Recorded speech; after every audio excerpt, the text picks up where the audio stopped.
Unfortunately, no trailer turning over episodes like last time. Managed to get it turned back over, but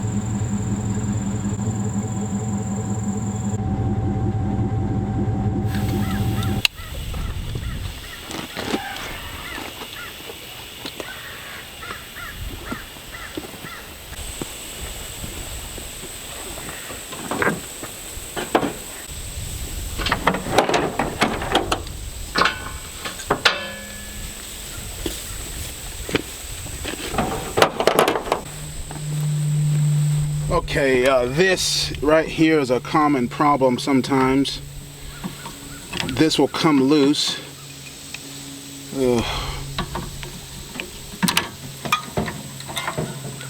That throttle cable holder thingy, it'll come loose sometimes.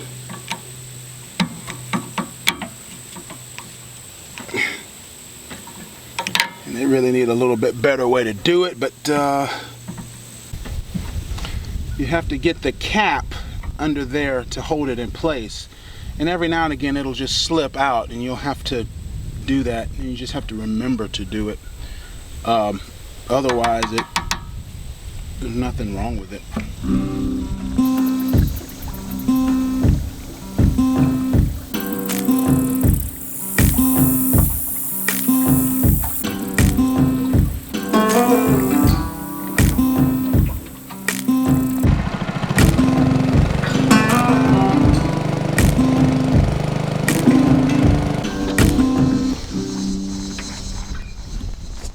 Nice and windy, about the way I like it. We're going simple today. We're doing nothing but cane poles.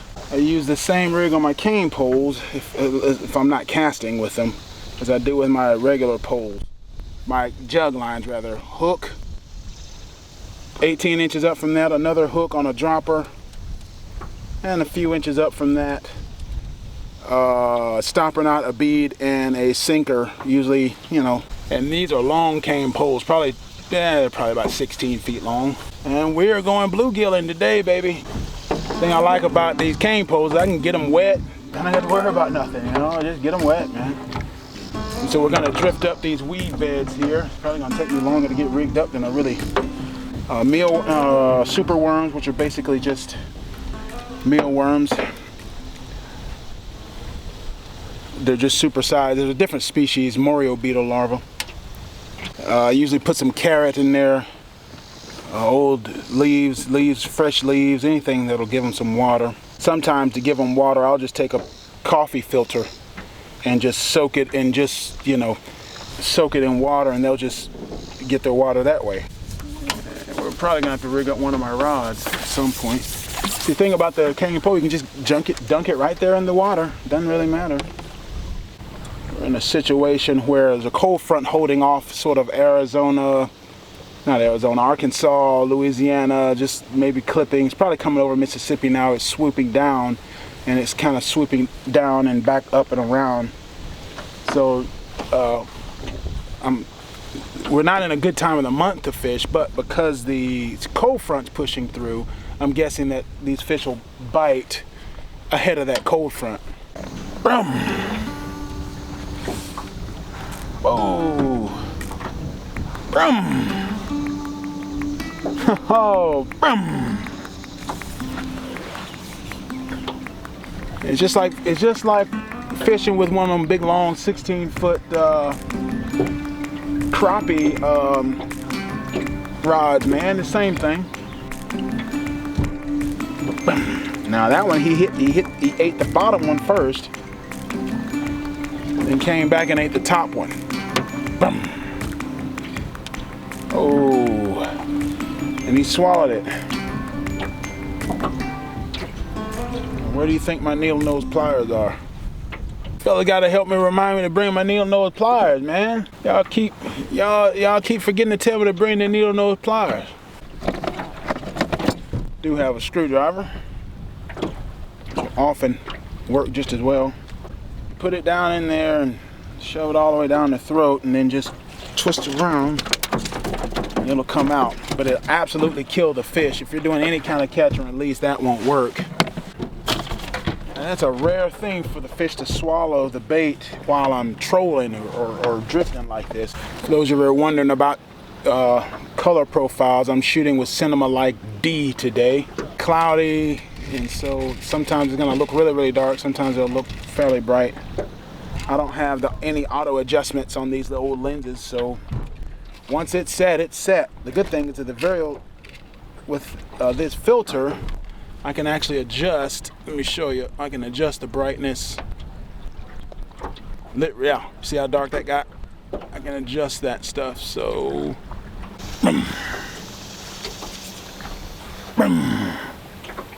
old cane pole. Males are almost in breeding colors. Guess the water's just starting to cool a little bit. And I'm kind of getting ready to feed and stuff for the fall, to get fattened up for the winter. Oh, the bite is slow, but for this time of the month, this is actually pretty good, and I really think it's all due to that cold front that's about to push through.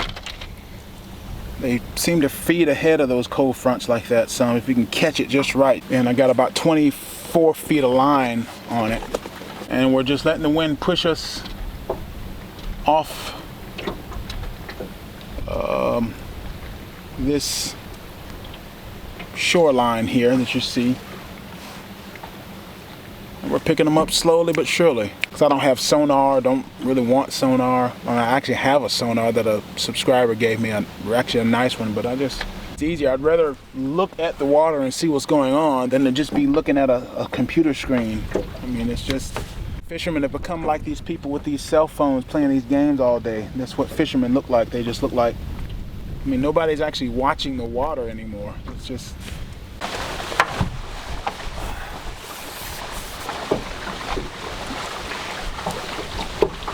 on this other side of the river, hugging very, very closely to the bank, picking up something.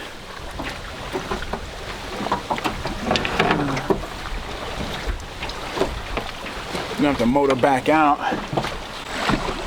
Just got all these daggum spiders got to deal with. They're gonna be crawling in the boat getting this close to the dock.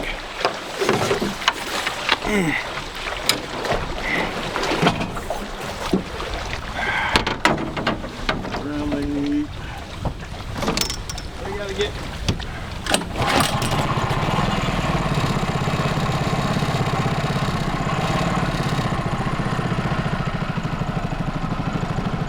Come back around and get this pole here.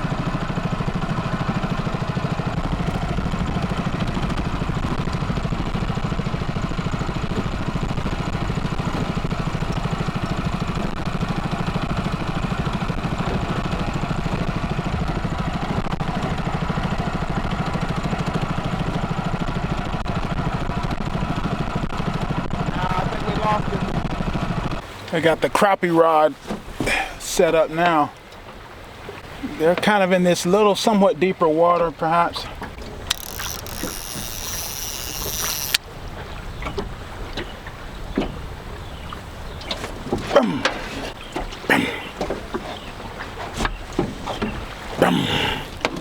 Didn't I tell you that these fish were gonna bite ahead of that cold front, despite the time of the month?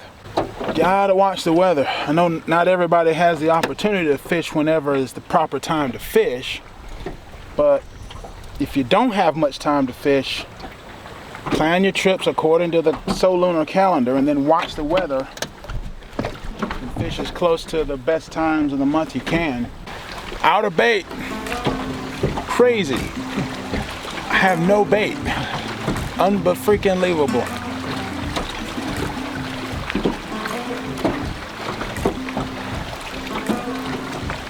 Time to go home, I guess.